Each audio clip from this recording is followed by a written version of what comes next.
Okay, I'm out of practice. I haven't been wearing makeup, jewelry, more formal clothes for over a month now because I have been in the hospital for total hip surgery. And this is what I am going to be talking about today.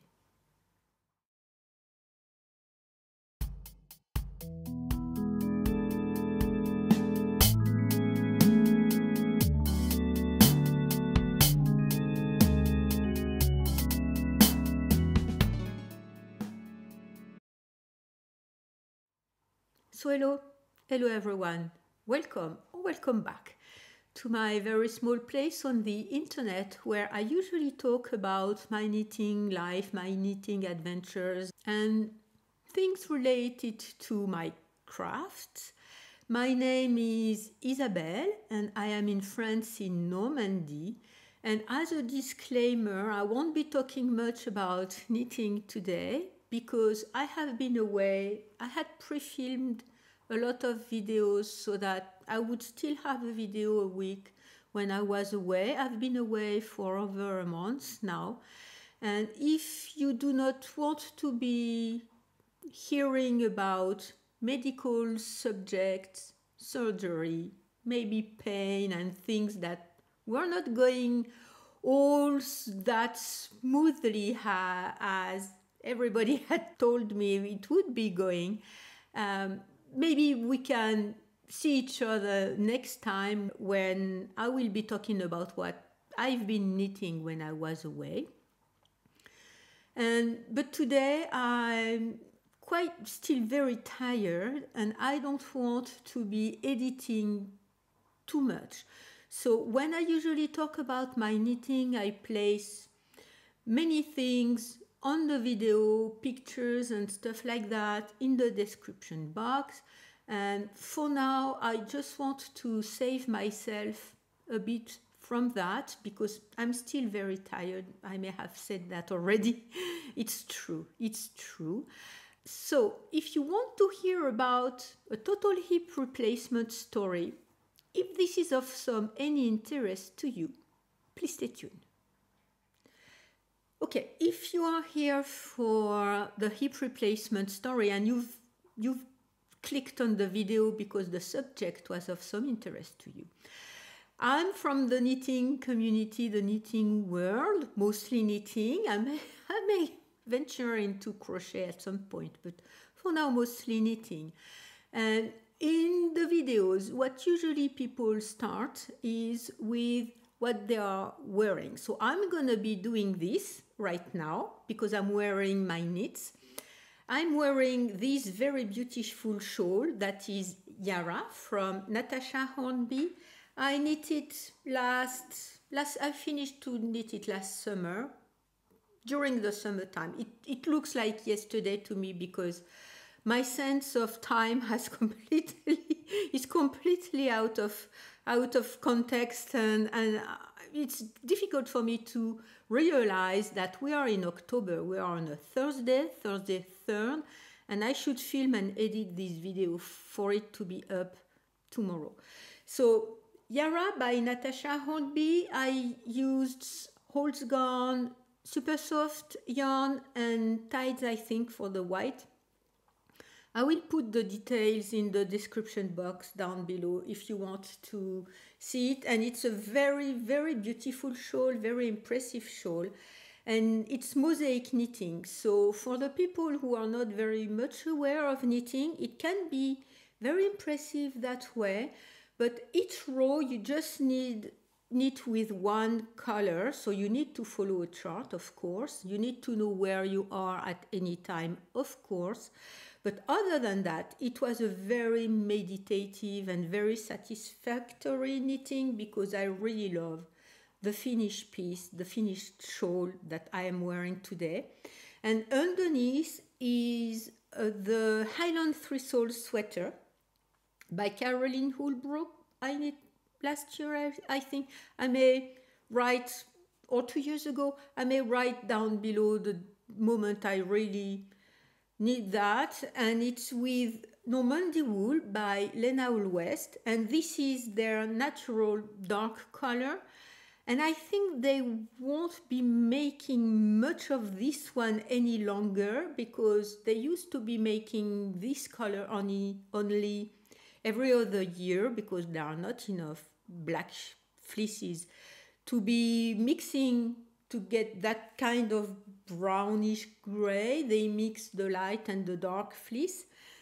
So they may not, or they may not continue or discontinue to be making that color. I'm talking with them right now because we do have another project together. And so I will ask them again if this is going to be discontinued as a colorway, because this is kind of my favorite. Okay, so it's going to be more of a knit and chat today, where I'm going to be talking about my hip replacement.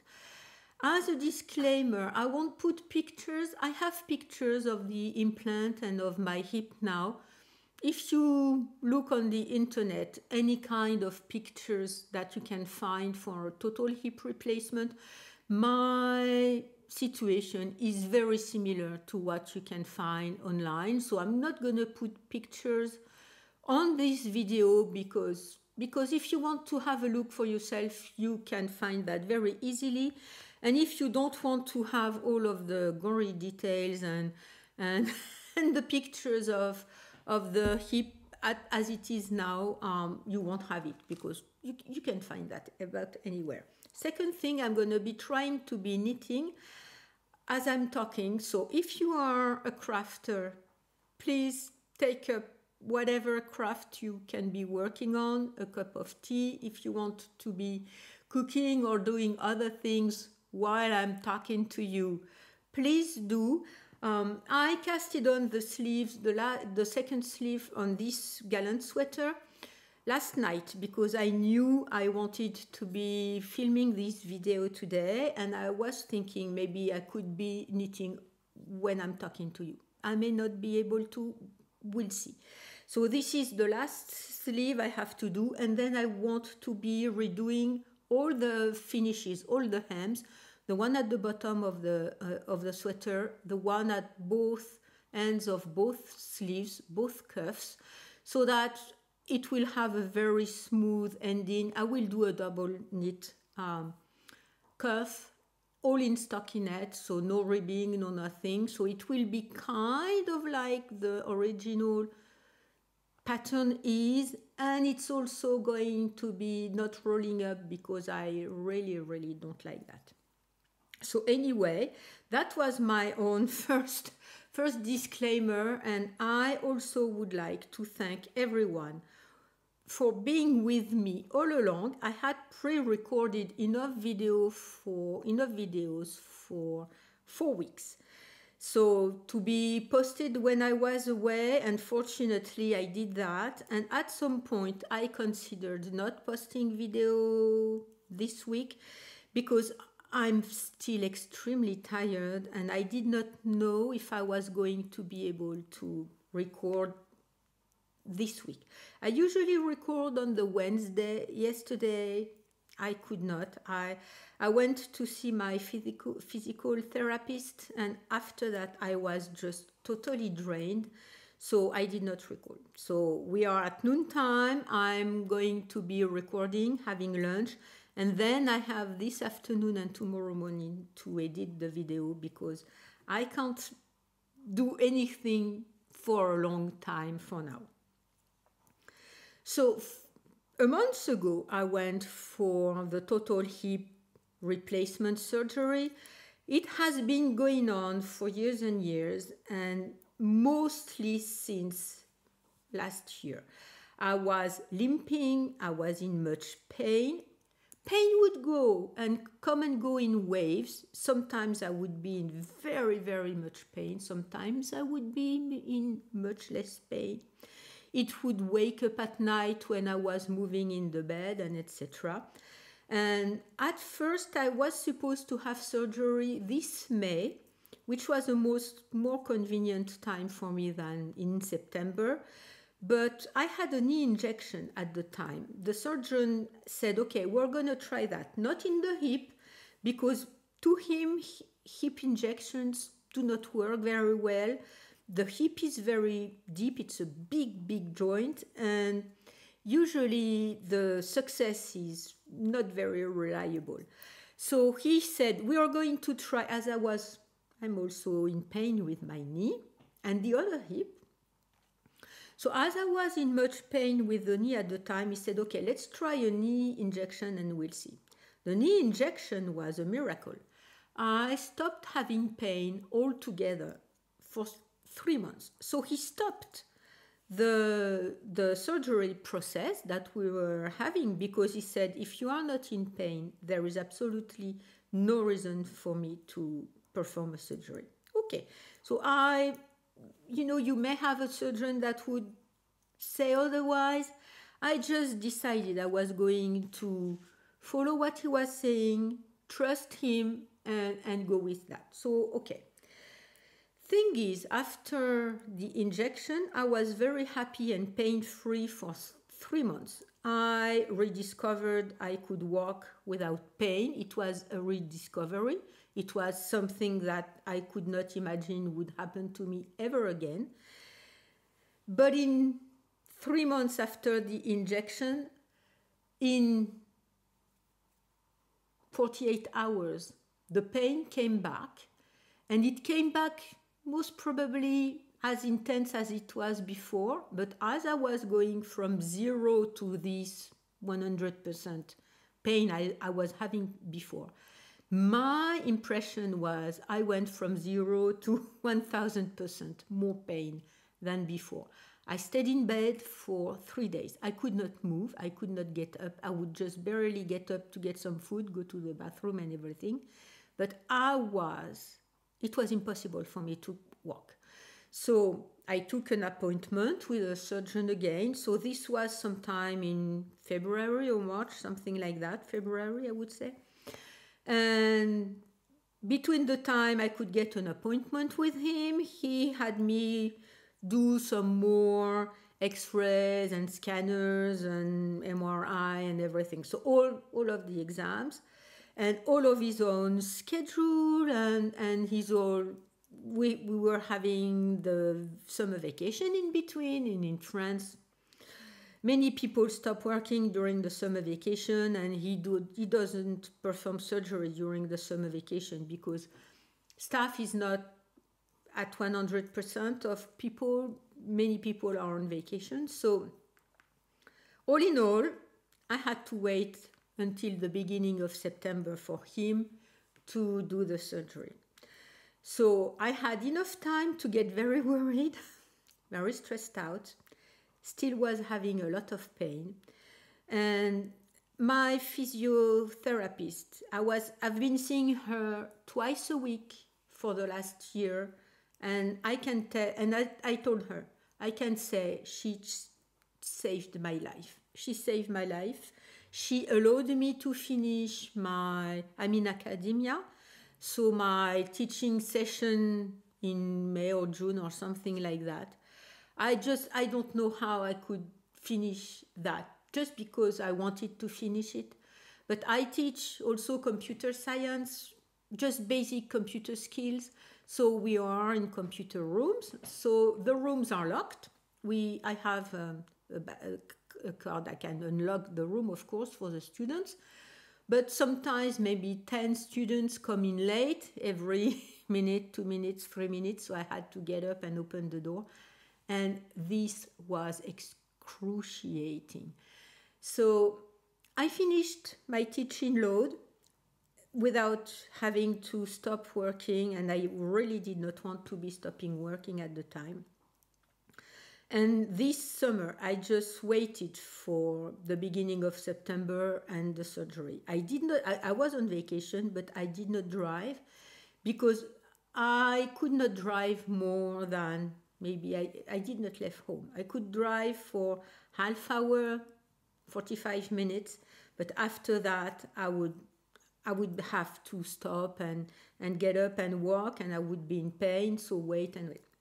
Anyway, I usually go on vacation in two places I'm used to going. First, to see my mother, who is in Poitou, so it's about 4-hour drives from here, from Normandy. And second, I go to the Pyrenees. This is my happy spot, my happy place, the place I want to be going about every year. And I did not go this year, of course, because it's a 9-hour drive from here. So I usually go to see my mother, stay there for a couple nights, and drive the rest of the trip on the following days. So I did not do that because I was not able to be driving at all. So I stayed here. Normandy is a very nice area, very nice place in France, and very touristy place. I did not do much. My beloved brother and sister-in-law came here, so we went to visit a couple places. They drove most of the time so that I did not have to drive, and we decided we were not going to go too far away because I was unable to do that. Anyway, the beginning of September arrived, and that morning at 6 in the morning, a taxi came to pick me up and bring me to the hospital. So what I have to say about the surgery itself is that I was amazed about the way I woke up from anesthesia. It was like I was waking up from a night's sleep. No dizziness, no discomfort, other than pain. I was in much pain, but no dizziness, no discomfort. I did not want to throw up or anything like that. And when I woke up, the nurse came to see me and she said, "Are you in pain?" And I said, "Yes." And she said, it's not unusual. Usually people don't suffer after they wake up, but if you suffer, please tell me between 1 or 0 and 10, where is your pain level? And I said, I'm going to tell you 8, but if I want to be honest, it's about 11. So she gave me some additional stuff in the general perfusion I was having, or I was having a line on my hand, and so she injected me something, and the pain went away almost instantly. And she said, and I did not go back to sleep. She said, just wait for here. Are you cold? And I was not cold. She said, we are going to be waiting for you here, with you here for some time, and then you go back to your room. So at some point, they wheeled me upstairs. I was lying down on a trolley of some kind. I'm not sure what the name of that is. And they brought me back to my room. Okay. So it was in the morning. So I went back sometime around the end of the morning or noontime or something like that. I don't recall. And after I was there, people were in the hospital checking on me about every 2 hours. So some people came and, asked me how I was feeling. I was very hungry because I could not eat in the morning, of course. So I said, maybe you can have me some kind of fruit preserve or something like that. So they gave me that. They said, no, we don't want you to be eating right now, but you can have that in that form. So, some kind of fruit puree that was quite sugary, and this is what I was really needing. And my son came, and I was feeling, as I was lying down, I was feeling okay. So he took his day off of work to be around during the surgery time. And what they do in France, and I think they do that about everywhere from what I've seen, they ask you to get up and walk the day of the surgery. So during the afternoon, they came and said, okay, we are going to be walking with you for a bit in the corridor, and if you want to go to the bathroom and everything. So I said, okay. And what happened is that I sat down on the side of the bed, And right away, I was feeling extremely dizzy. So I told them, I'm feeling some dizziness, if not vertigo. They said, well, it's okay. You've been lying down for a long time. Don't worry. There were two of them. Don't worry, we're going to be there with you and everything. Okay, okay. So I got up with them and I started to walk. And there I almost fall down. I blacked out. I did not lose my consciousness, but I blacked out. I was not seeing anything any longer. I was sweating like crazy. So the one who know, you know, it's some kind of just a regular reflex when your blood is leaving your heart and your head and go down to your legs when you stand up quite quickly. It can make you feeling dizzy. It can make you feel some vertigo, and it can make you pass out. And the surgeon had been so pressuring me, saying that the main risk, other than infection, which is for about any surgery, the main risk was to fall down, and I should not fall down because on the early stages the joint can pop up, the artificial joint can pop up, and it's very painful. You have to go back to surgery very quickly, so that's one thing.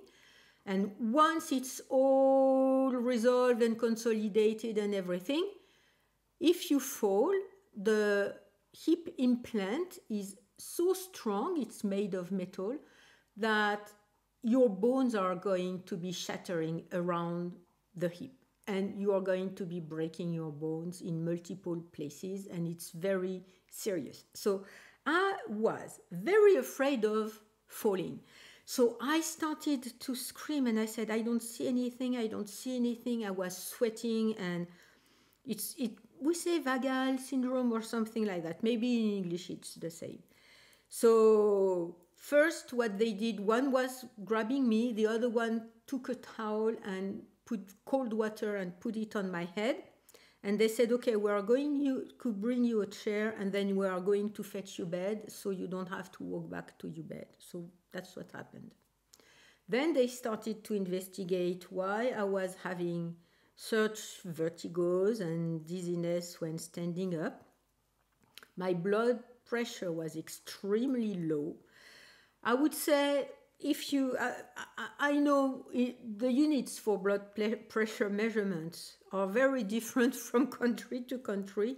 So let's say that I'm usually a bit low, but I'm within the numbers for a woman my age. And so I'm 61, I'm going to be 62 next month. And my blood pressure at the time was half of that. So they said, you have lost a lot of blood during surgery. So what we are going to be doing, we are going to be doing some blood work to see where your blood formulation is at, and then we'll decide from there. So they said, okay, you don't get up at all until we have all of that sorted out. So I said, well, not sure I can go to the bathroom in my bed. I can't. I knew that when I went to the hospital when my babies were born, I could not go to the bathroom in the bed. There I have all of the devices and all of the stuff. I can't. I just can't. So they said, okay, we are going to be walking you out to the bathroom if you need that. So I was doing this, and two people would carry me to the bathroom. I could go to the bathroom and everything. And the next morning turned out that I had lost a lot of blood, and the hemoglobin level was, so I'm not sure which level and which units you are using in your own country. I was 1/10 of a unit from a blood transfusion, for blood, giving me some blood. So they decided to give me some kind of iron solution instead, and another clear solution after that. I don't know what was in there other than it was an iron solution. And the medical doctor was very open about it. He said, well, we can't um, we can't decide you are going to be out of the hospital if your blood pressure is not high enough. So we are going to be cheating. We are going to give you this iron solution. We are going to replenish your internal volume with a lot of fluids. Then your blood pressure will come up again, and then you can be discharged and go out of the hospital. And the plan was I was going to a rehab center. I'm not sure how you call these. It's rehab, but not for addiction. It's rehab, physical rehab center that has two main aisles for many different kind of pathologies where people have to be here for a while before they go back home. And there is also an end of life unit there. So they said, once your blood pressure is okay, I will sign up the papers for you to go there. And it was already arranged. It was already going to be that way. I knew that already, that I was going to be there for a couple of weeks. So after the perfusion and after all the things were given to me, my blood pressure was still lower than normal for me, but it was high enough. So he signed all of the papers to have me go out of the hospital the next day. I was totally unable to be up without anyone. I could walk if someone was holding me, and of course with two sticks, but I could walk. But other than that, I was feeling very, very weak. They were checking on me every 2 hours. I would not be sleeping much. I was lacking sleep. I was feeling very dizzy anytime I would raise my head in the hospital bed. And I was thinking, I'm not ready to get out of the hospital. But anyway, they discharged me. And on the second day, I was driven in an ambulance to this other rehab facility. Once I was there, so things started to improve. So I was eating more food than in the hospital, so because I was very, very hungry. And things started to get better. I would say that after a week, I was feeling less dizzy. I could go to the bathroom on my own. What a victory! What a victory! And I would be able to do my own. I would not go shower because the surgeon had said no shower for at least 2 weeks or until they remove the bandage on the wound. So I was just being cleaned by the people in my bed or standing on a chair next to my bed. And after a week, they gave me a chair to put in the bathroom, and I could clean myself at the sink on my own, sitting in the bathroom, because I was still having light vertigos. The blood work numbers were not going up. My blood pressure was going up because it was, when I arrived in the facility, it was the same it was before. They gave me all of these fluids to kind of cheat. So this is what I said to the MD who welcomed me and came to check on me, and we had a conversation before. He decides what was going to be happening to me, what I could do and what I could not do, and which painkillers and stuff like that I would get. So I said, they boosted me with fluid and volume, but my blood pressure is back down again. He said, yes, I know. So we are just going to be waiting. Don't push it. The main question for now for you is no pain.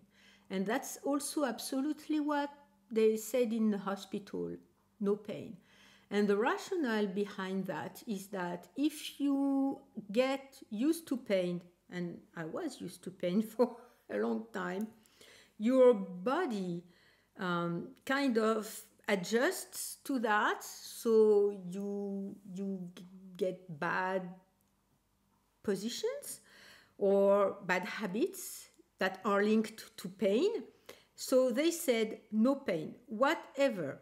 Your prescription allows us to adjust from just regular paracetamol to the highest painkillers that we have, that the French hospital have, and you are allowed all of that. Just tell us if you are in pain, and we will adjust and gradually increase the drug strength up to the moment you are not in pain any longer. So that was very reassuring, because it was one of the things that I was very afraid about, was having much pain. So anyway, the first week went by that way, and I was feeling stronger and stronger, and not even if I'm not feeling very strong right now and always quite tired, but I was feeling that I could get up without feeling much vertigo. I could go to the bathroom on my own. I could, clean myself and get dressed on my own. I would just have some help, because I have some special stockings. They asked me to get some to prevent blood clots and saggering of fluids at the bottom of the feet. So I was taking some medicine for that. And also these kind of stockings, and they are very tight, very stiff. So now I can put them on my own, and I still have to wear them for another 2 or 3 weeks, I think. But at the time I would need help because I could not bend over and everything. So that was the only real thing that they were doing to me after a week that was helping me, or putting those stockings on me, and having me eat in the room, because I was not confident enough to be having my meals in what they call the restaurant. It's more like a big room where people can gather and have their lunch there. But I was not confident enough to be able to walk a whole corridor, go down in the elevator, walk another whole corridor to get to the restaurant place. So I was still having my meals in my room. After the week and a half had gone after surgery, one of the nurses said, okay, today we are going to go with you and you are going to have lunch in the main room. And I said, I'm very afraid to be falling. And she said, we know what you are going to do. You are going to be walking, and we will follow you with a wheelchair. And if anything happens, you just have to sit down in the chair and we wheel you out to the restaurant. And I said, okay. And I saw I could be, because I had been walking on my own one corridor. I was at the end of a corridor. So one corridor back and forth. So I knew I could do one corridor and the next one to the restaurant, but I was not confident enough. So they followed me with a wheelchair. And at my table were two absolutely charming ladies from the same level I was at, one just in front of me and another one a bit further away. Both were great-grandmothers for the same type of surgery for one of them, and the other one had a knee replacement.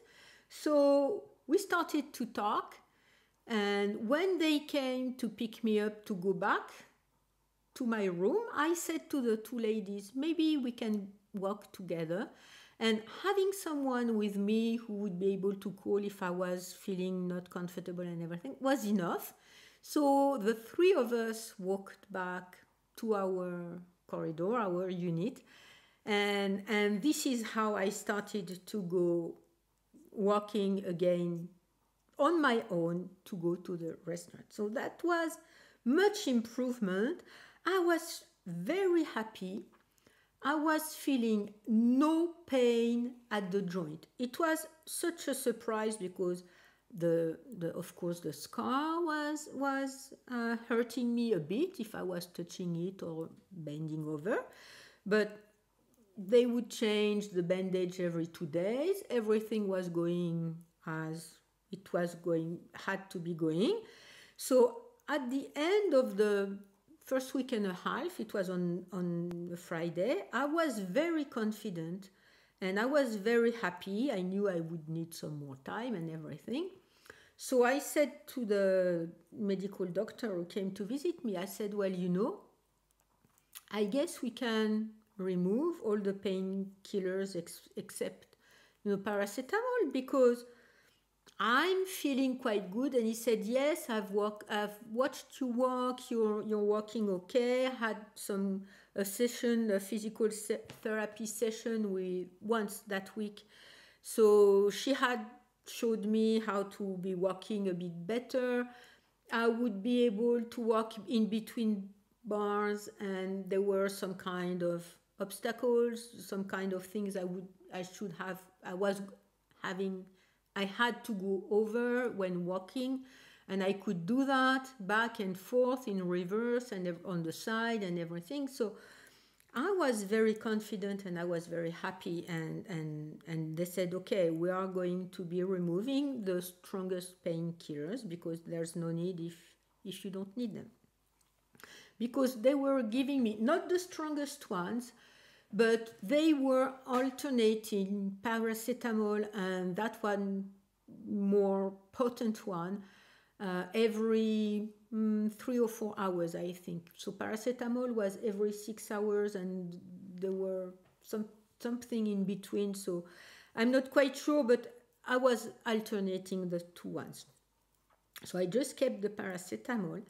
And during the weekend, and I think that's one of the things that made it a bit more complicated, during the weekend, I started to have excruciating pain in my thigh.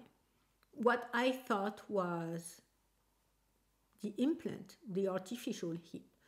So it was at night. So the nurses said, well, we don't have the medical doctor on call, but I think we can manage that. So what they did was gave me some kind of patches that are as big as my hand. They gave me 4 of them that we placed on my thigh everywhere I was having much pain. They gave me the strongest painkiller and I went back to sleep. Okay. Next day I saw the MD and he said, okay, we know what's happening. Once again, it's not usual, but it does happen. And on my thigh, imagine this is my thigh. What he did was just that. He did not pinch. He just placed his fingers on my pants. It was not even, I did not have removed my pants, and he did just that.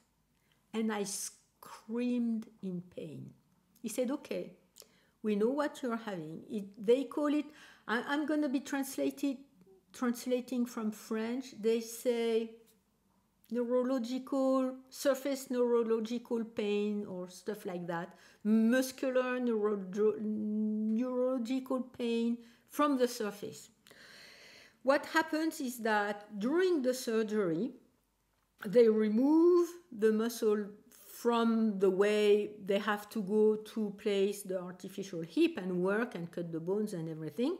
So they stretch the muscle a lot. And for the muscle to be stretching even more, they sometimes place some local anesthesia in addition to the overall anesthesia so that the muscle relax more. And he said, these molecules take about a week to metabolize, and their byproducts are very painful. So that can be that. And the other things, because of the tear on the muscle and the skin and everything, the sensitive nerve termination are torn apart, are turned out, are cut maybe. And these, after some time, when they go back, everything goes back into place, they can send sensory signal, pain signals that either are legitimate or not, but it's extremely painful. And it was so painful, I could not put any weight on my foot. And I was walking on my on my big toe without putting any weight. It was that painful. Not at rest, but I could not contract the muscles. It was so painful, and I could not put any weight on my leg. So he said, okay, we are going to be doing this. I'm writing the prescription for the patches, to get you onto the strongest medicine again, and we'll see from there. Thing is that as it was the weekend, as he was alone for, as I said, so in one corridor, maybe there would be 20 or 25 rooms. My building had 3 stories. There were 2 of them with people with the same kind of reason to be here as I was. That means a place in between the hospital and going back home. And there was also a whole unit of patients that were dying, last care patient or terminal care patient and patients. And he was alone on this weekend. So I saw him in the morning, and at night, the nurses said, we don't have his prescription. And I know after that it came about at 10 or 11 at night. But in the evening, they did not have the prescription. So the nurses said, we can't give you what you are asking for because we don't have the prescription. And I said, but ask him and everything. So I was a bit pushy, and this nurse, as you will see, there was some other things with that one, was what I said, she's a snake. She's a snake. Unfortunately, everyone was so charming. Everyone was so kind. So listening to what people, me included, would ask and trying to give you what you are asking. But that one was very pushy, anyway. So she said, no, I can't. We're on a Saturday night. He's alone. He's doing what his job and what he was to do. There are people who are more in need than you, so we can't give you that. So I started, after she left, I started to cry and cry and cry, and I was so depressed, and I was thinking, this is never going to be working. I'll be in pain forever. You know, when you have anemia, and I was still not out of that, anemia depresses you, makes you depressed, because you're not thinking right, and it makes you depressed, and one little thing appears like a whole mountain. So I was having many little things, and it was a whole block of mountains that were in front of me, and I was, very, very depressed. Anyway, when she left and when the night shift came about midnight or something, I was crying and everything. They said, okay, we don't have the prescription. We're going to do the way we did, the way the ones from last night did, and they did, and they allowed me to be sleeping. Next morning, the prescription was there, so it was okay. And this pain lasted for, I would say, another week.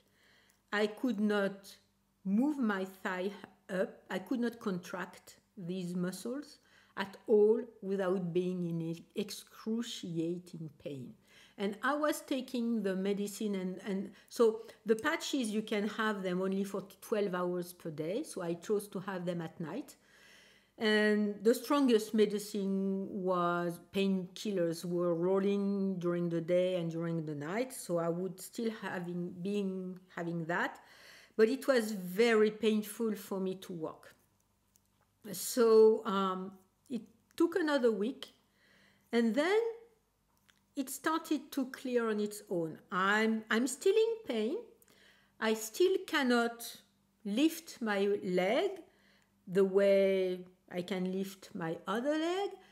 If, when I'm sitting, if I'm laying down, I cannot lift my leg up when it is extended, when I can do that with the other one. So there are still things happening, but right now, with 1 or 2 patch for the night and just paracetamol is enough for me to be sleeping correctly. And it was that way at the rehab center after another week. So I was asked to see the medical doctor, and I said, well, I guess now that I don't have any bandage any longer, I don't have any nursing care any longer. They are just here to give me the paracetamol 3 times a day and the patch at night. May I go back home? And he said, yes, you can go back home. You are working well enough, and of course you have a physical therapist at your home that can help you, because the one at the hospital, at some point, there were 4 of them. And at some point, for a whole week, she was alone. Everybody was sick and everything. Alone for the 3 different units. People like me who were needing physical rehab, physical therapy, and people who were in the terminal sickness aisle, and they would mostly need some respiratory physical therapy. And she was alone, so I almost did not see her.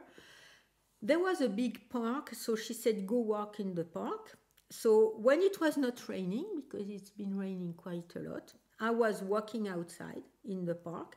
And you may have seen, and I may place some kind of pictures around here, where the park was very beautiful. And this is why I chose this rehab center, is because you can walk outside. There are several in my area. None of them have an outside facility where you can be walking. All of them are only indoors. So I said, well, September can be a nice month.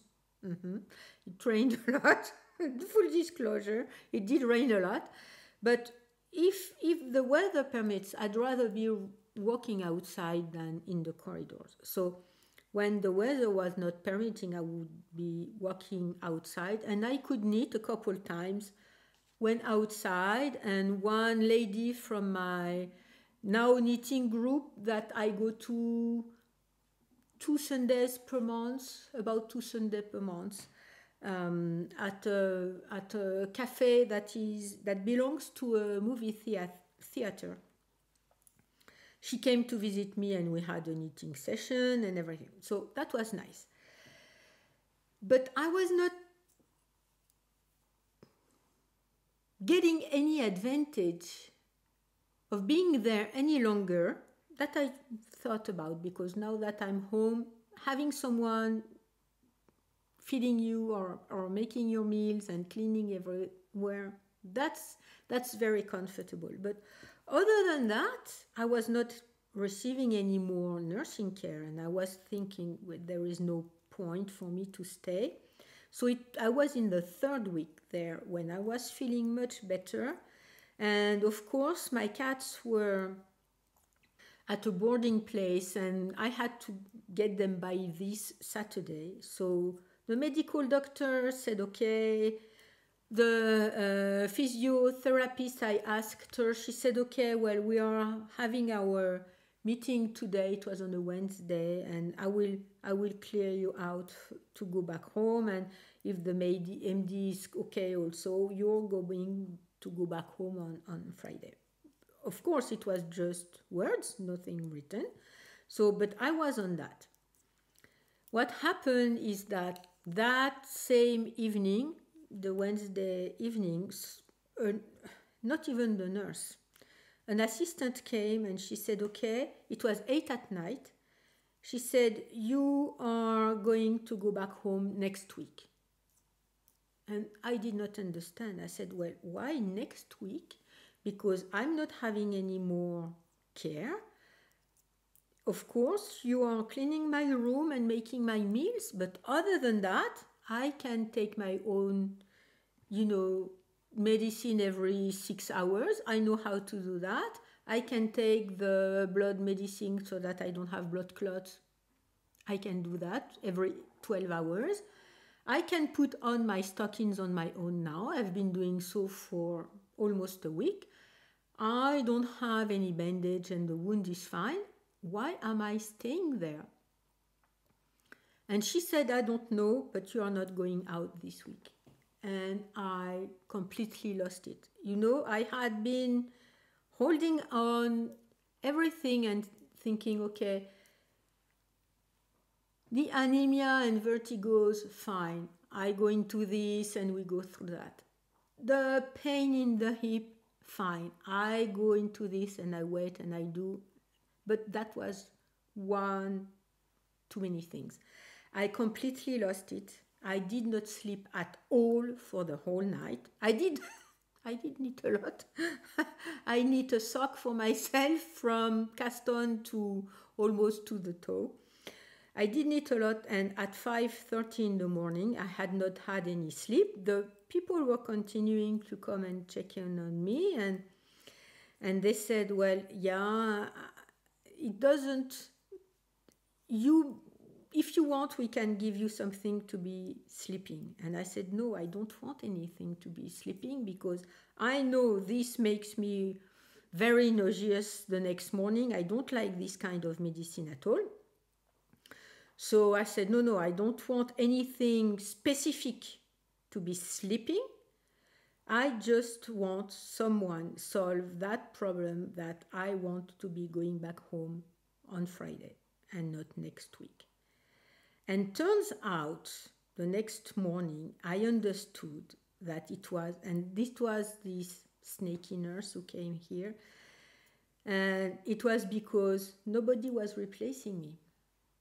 She told me that up front because my room was not occupied, and so I should wait. Someone comes back and they fill the room. And I said, I don't understand. My health insurance takes care of all of the costs. How much is it for me to stay here one day? How much is it for me to stay here 5 or 6 more days? And how much is it for me, even if you don't want me to call an ambulance for me and go back home, how much is it? You do the paperwork and I pay for a regular taxi to go back home. So the tone kind of increased, and she said, well, we can't have another ambulance because we have all our ambulance slots are filled up for the week. If we give you an ambulance, you will take an ambulance for someone needing it more than you. So you see, she tried to make me feel guilty. And I said, I don't care. Leave the ambulances for the people who need it. I will pay for a taxi. And they can do that. You can't go home alone. If you go home alone, it's an ambulance. If you don't go home alone, they discharge you to someone. And my son was working during the Friday. All my co-workers were working. My neighbors are working. I could not find for that Friday someone to come and pick me up and discharge me from the facility. And I lost it. I said, I want to see the MD. I want to talk to him. Turns out, at the beginning of my stay there, he's the son of one of the biology professors who was there for a very long time. So we talked, we had a very good relationship. And with every other people there, except that one nurse. And so she stormed out of my room, and then she came back and she said, well, it's all sorted out. You're going home on Friday. You're going into an ambulance and you're going to take someone's spot. And I said, no, I don't want to take anyone's spot. I will pay for the taxi. I go back home and I will pay for the taxi. And this is where she explained they can do that. So I went back home in an ambulance, so it's not the ambulance where you are lying down when The same kind of ambulance that you can see everywhere with the sirens and everything. This is how I went there without the sirens, of course. It was a regular car, that is with all the ambulances signs where people who can sit can, they use that type of ambulance for you to be driven around. So I took that kind of ambulance and I went back home on the Friday. Anyway, that was not a very happy part. My neighbor was working from home. She saw me coming there. So she said at 5:30, I'm finished. I'm driving you to get your cats from the boarding place, which is less than a kilometer from where I live. And so on Friday night, I was at home with my cats. And what I can say between the rehab center and home is, one, the dizziness came back, most probably because I still have anemia and I'm up more often than when I have to do more things than when I was in the facility. So that's one thing. The second thing, I'm walking much more and it helped me a lot. And the last thing is my own toilet are very low. I had not realized that most probably in the facility they are having bathrooms that are a bit higher, so you don't have to bend that much to sit down that low on the toilets. And I have decided, once everything is going to be okay and finished and everything, I will have some work done here and change all of my bathroom to place some higher ones for later days, because it's much more comfortable. So I've been home for not quite a week. It's going to be a week tomorrow. I am very tired. I am very tired because I do more things, but I sleep much better because no one is coming to check on me every 3 hours. So I'm back to my normal schedule where I kind of wake up once per night. I go to the bathroom and I go back I drink a glass of water and I go back to sleep. I went to see my MD and he's made a prescription for me to go back to see my physiology therapist. And I saw her last night and she gave me a little tips and she said, no, you're okay. Just walk with one stick now. You can just walk with one stick. I think it's okay for you. And she massaged my wound quite a lot because she said, your wound is too stiff.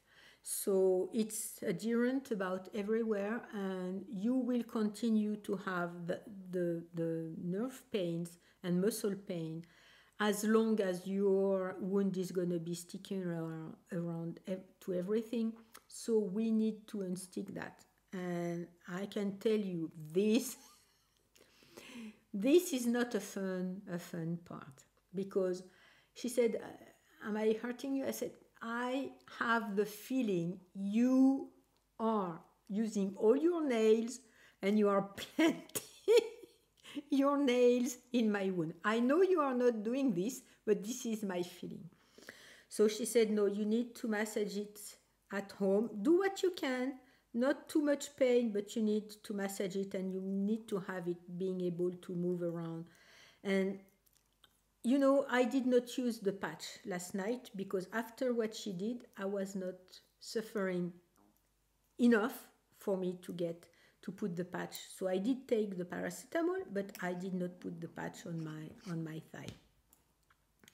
So all in all of that is going for the better, I think, now. And one thing I have to say is I have had zero pain to my hip. Zero. Even though I had stories around that were either making me very anxious or painful. But I have zero pain to my hip. And she had me move around, and she helped me, you know, increase the range of motion of my hip. And she said, no, it's fine, it's fine. And I have zero pain. So I was expecting to have some kind of bone pain, because they cut the bone, they put a big stick into the bone, they put the cup on the other side, so, and they, you know, they carve the hip so that the artificial cup is there and is well in place. And she said, you know, usually what they do an injection in the bones when they are placing the device, so that you will have no pain for about 2 or 3 months, if this is what it lasted last time. And it's better because it allows me to be walking. So I've been walking every day. Fortunately, they were each day. Today there is some sun and no rain, but it's been raining a lot, less than in the western part of the United States and in North Carolina. And my thoughts are going out to you over there. If you are in that area, you may not see it because you have no electricity, no cell services and everything. But we've had a lot of rain, but I could manage to go walk about each day, and I had to go to see my MD. And after I saw my MD, I had to have a prescription, and I had to go get the medicine, because at the facility they had given me enough medicine so that I would not have to go to the pharmacy right away. So anyway, all of that is going okay. I will be starting to be walking with only one stick when I'm out. And I have been walking almost from day one, not quite from day one, but maybe a couple days I was at home without sticks at all, because my cats are very afraid of the sticks. And I'm thinking that if I walk and then one goes all crazy, starts to run everywhere, and the other ones do the same without knowing why, but they just see that one going crazy and run around, the danger of them making me fall is higher than me walking slowly and calmly without stick at home and them being minding their own business. So I've been walking without sticks at home. I try not to limp, because this is so much engraved into my brain that I'm limping. But you know, I've been working with a physiotherapist here, my own physiotherapist, to be walking without limping and without my sticks. So I'm applying that to be able to walk without limping and when at home. And I will go have a walk after lunch, because I'm very hungry and it's lunchtime, with only one stick. And then I will have a nap, because I'm napping every day, and some days I've been napping for 3 hours. Okay, so I hope it was informative. If you were here to hear about my story of my hip replacement, all in all, what I have to say is that everybody tells you you're gonna be running around before you know it and everything. No. If you are to be having such a surgery done to you, don't be afraid and allow yourself to take at least 3 weeks, if not 4 weeks, before you start to feel like yourself again. It's been 4 weeks. I'm still not completely like myself again, but I know it's coming. I know it's going to be there in some point, because I can see improvements every day. And be ready for some down experiments and downfalls that you are not expected, because I was not expecting being in anemia, and anemia has a lot of consequences. And I was, of course, not expecting having this kind of neuromuscular pain. Nobody had talked to me about it. Fortunately, the medical doctor at the rehab facility did describe me everything and took actions for me not to be in pain. But I had never heard of that before. So I'm seeing my surgeon in a couple weeks now, and I will talk about it with him because I'll tell him you need to inform your patients it can happen. Maybe he's going to be saying, well, we see as we go and we don't want to have them worrying too much beforehand because this is already something that can be very worrisome. So, okay, I can get that. But I will talk with him about that because it was so unexpected and I was not in the right spot to go with it and said okay it's going to be okay and everything. No, because I was too depressed due to the anemia. Anyway, I am walking without pain. I'm still not walking the way everybody walks. I still cannot go hike or anything. But if all goes along the way it should be going, I know that at some point I will be able to go hiking again and walking again without pain. And it is the most important for me right now. It's what I'm taking out of this. After the surgery, even if there were some more difficult times and unexpected complications and stuff like that, I am walking without hip pain, which is a miracle. It's a miracle because I have been walking with hip pain for 5 years now and for a year with extreme hip pain. So I also talked to him, to my surgeon, about the other hip because it's bothering me on and off. And, maybe we could think of it and do it before it gets worse, unless he tells me, no, we are having to be waiting for it to get worse before we do anything. But I'm telling you, even with all of what happened to me now, all of these bad stories and pain situations and stuff like that, if he tells me we will do the other hip, I will, because walking without pain is invaluable. What is also funny, the two other ladies, the great grandmothers who were at my level, we said once they are out of the facility and once I can drive again, because I cannot drive for now. I need to see my surgeon for him to tell me I can drive again. So once I can drive again, one of them is living not very far away from me. The other one is living something like half hour, 45 minutes drive. I told them, once you are all out of the facility and once I can drive, I'll go pick up the one who's living next or not very far away from me, and we will go and have an afternoon with the one who's living about, less than an hour away from us. And they were so happy I would do that. One of them is almost 80, the other one is 86 or something, or 87.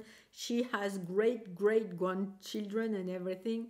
They were so happy and I was so happy I met them, because they were very, very positive beings, and it was very nice for me to be having lunch with them and sometimes having little walks outside with them and talking about about life and things that are not that important or things that are more important.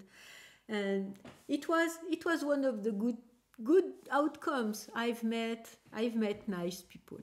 I will also, once I can drive and get, I don't know, chocolates or stuff like that, I will go back to the facility to give to all of the people there because they are doing their best. I know I said there was one bad apple, but all the other ones were really, really nice people. I could ask for things and they would go out of their way to try to help me. As you know, or you maybe know, I drink tea, so I had some kind of a pot that can keep the water warm for a long time, and I had bought tea bags because, you know, yellow Lipton tea is not my cup of tea. So they would give me warm or hot water in my storage, and I would be able to drink tea during the day. They were doing all of those little things that makes life a bit more easy and enjoyable. And just the fact to see that people are saying, well, just ask and we'll try to help you and everything, is really invaluable. So all in all,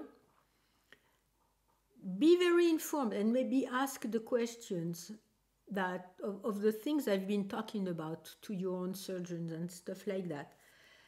But you can trust your surgeon and the procedure. It's for now, it's been a month. For now, I'm really happy I did it. And yeah, it's a very positive outcome, even though the road was very bumpy. It's a positive outcome, and I'm very happy I did it. So anyway, I thank you very much if you've been sticking with me up to now when I was away through this very lengthy, self-centered video about what happened during my hip surgery. I hope you had a good time anyway. In the meantime, when we did not really see each other, because I would read the comments, I would talk with you in the comment sections, of the videos, which I enjoy a lot. It makes you feel real. I know you are real. I know you are real people on the other side of the screen. But it really helped me focus on other things than my own little dark place where I was at some point. And so I thank you a lot for being here with me. I hope you manage to place joy and happiness into your life, because it's not coming all by itself. Even if you are in a very dark spot, whether it is for your health, the environment, or the overall world situation, I hope your knitting or your crafting is bringing you joy and happiness. And if you're here from other spheres, other internet spheres, I hope that you have activities in your life that allows you to have joy and happiness. And I thank you a lot for being here with me, and I will see you next time.